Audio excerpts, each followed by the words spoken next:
Hello again, Steve, out on a walk.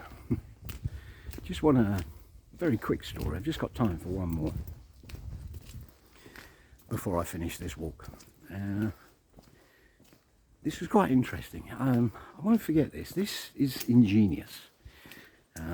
You quite often come across criminals that are clever. You come across a lot of criminals that aren't clever, but there are a few that are very clever. And this was a team of criminals that I thought were really ingenious. In the 70s, 80s, the banks were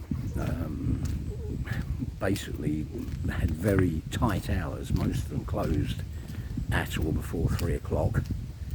And businesses didn't want to keep cash on the premises.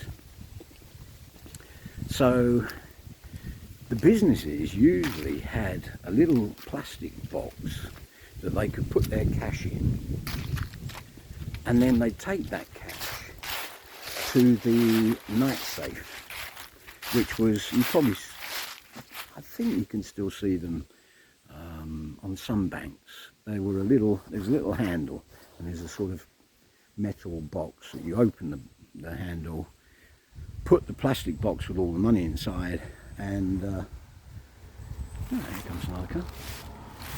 Yeah, put that all inside, and shut the box, and the money is then deposited, and you get credited the next day when the cashiers come in, empty the box.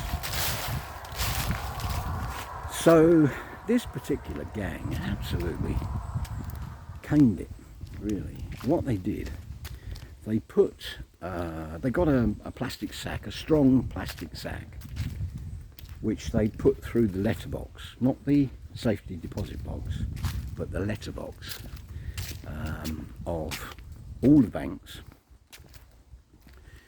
And they wrote a sign which they stuck on the night safe that said the following: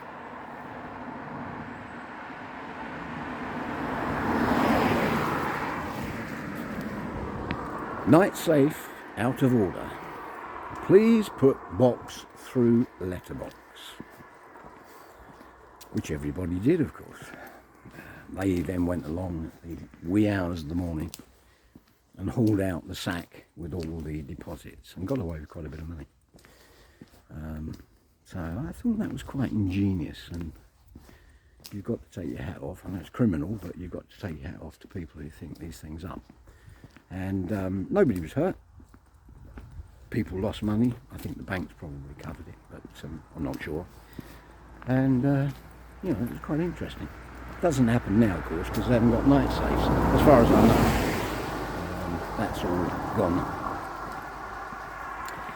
So whilst I'm on the subject of criminals, I did a short stint on CID, Criminal Investigation Department, detective. I quite enjoyed it because there was a lot of freedom involved in being a detective. A bit like the Sweeney, which we all used to watch in those days, and emulate. I've lost track of the number of times. Hello there, how you doing?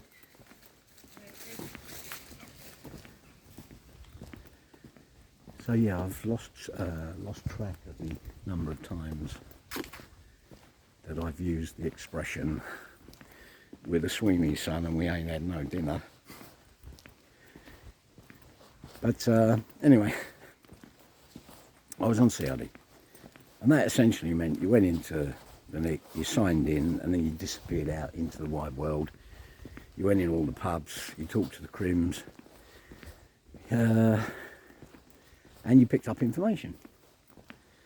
So got some information on a gang that were burgling shops in the town, and they'd been quite successful. They'd done about half a dozen, maybe slightly more than that, burglaries, mainly shops, smashing windows, unsecured doors, etc.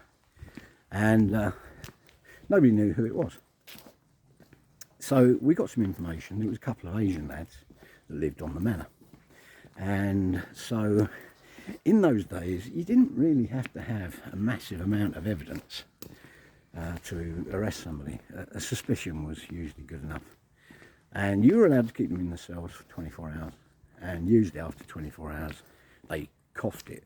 In other words, they admitted what they'd done. I know things are very different now. So we arrested these two guys and took them into the nick. Now, what was unique about these burglaries and how we knew it was the same team was because in every single case, one of them left a turd, a human feces, in the premises. And apparently this is not uncommon because they get very nervous, and so therefore, you know, they have to do what they have to do. So, you know, we went to one of these burglaries and they left there was a shoebox amongst some other shoe boxes. It was a shoe shop, and this one had a nice, you know, human turd left in it, which we had to take into evidence, of course, which was interesting. So we left these lads in for a while to think about it, and they wouldn't have it, you know. We tried one against the other, and so in the end the 24 hours was more or less up, and we were resigned to the fact that we would probably have to let them go. So I said, well, let's try one more go. You have one, I'll have the other one in the interview room, and we'll see what we can do. So I got my guy in. I said to him, right, look, here's your last chance. We've got all the evidence that we need because you left something at the scene which will identify you. Now, in those days, we didn't have DNA tests or anything like that. So he said, well, no, it's nothing to do with me. And I said, well, look, you know that the police can identify. The police can identify guns by ballistics. You know, every barrel is different and it has striations and things, so they can identify a gun from the bullet that's gone through because of the striations. Now, what not a lot of people know is that the human anus is actually very much like a gun barrel. No two are the same. Again, a bit like fingerprints. So from human excrement, we can actually tell by the striations who they came from. And all we have to do is basically, we put you on the photocopier. You sit on the photocopier and we take a photocopy, and then I'll send that to forensics and they'll be able to tell whether it's you or not. And to my absolute surprise, he went, oh right, yeah, it was us. And they coughed a lot and made a statement. And that was that. So, hope you enjoyed that one. I'll see you on the next one. I better go now because people are giving me a funny look. Even though it's quite quiet in the village, there's still one or two people wondering what I'm up to. Hope you enjoyed. God bless. See you next time.